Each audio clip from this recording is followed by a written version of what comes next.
سلام، امروز میخوام در مورد استراکچر و موارد استفاده از گرامر پرزنت سیمپل صحبت کنم.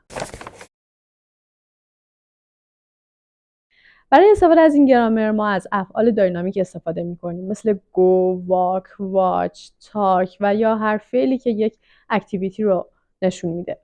حالا بریم سراغ استراکچر. For example, I eat breakfast at 8.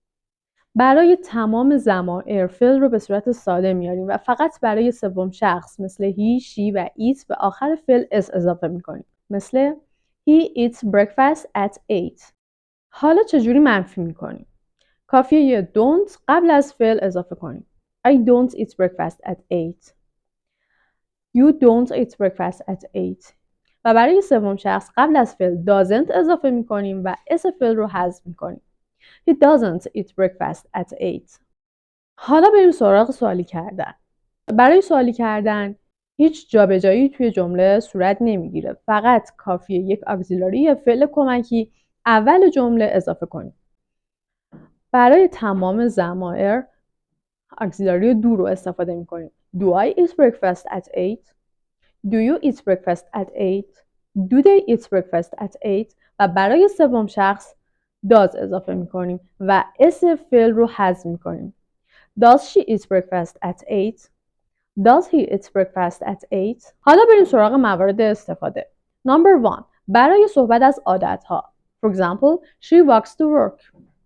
Number 2. To talk about how often things happen. وقتی که میخوایم توی جمله از adverb of frequency استفاده کنیم مثل always, often, usually, sometimes, hardly ever, never. منظور این که میخوایم بگیم هر چند وقت یک بار این کار رو انجام میدیم یا این اتفاق میفته. I always go to park at night. Number 3. Permanent situations. برای صحبت از کارهایی که به صورت مداوم و یا در دراز مدت انجام میدیم. For example, I work in a travel agency. Number 4. States. برای صحبت از حالتها. For example, I like jazz music.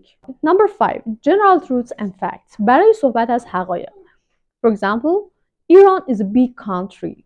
پس برای صحبت از تمامی این موارد فعل رو به صورت ساده به کار میبریم و فقط برای سوم شخص اسم میاریم آخر فعل. و اما یه نکته‌ای که خوبه بدونید اینکه وقتی که میخواید روی فعلتون تاکید کنید، مثلا میخوایم بگید I like jazz music، میخواین حالا تاکید کنید که من واقعا جاز میوزیک رو دوست دارم، میگید I do like jazz music. کافی اگزیلاری do رو قبل از فعلتون بیارید.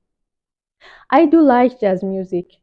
و یا برای سوم شخص does استفاده میکنید و اس رو حذف میکنید. She likes jazz music. She does like jazz music.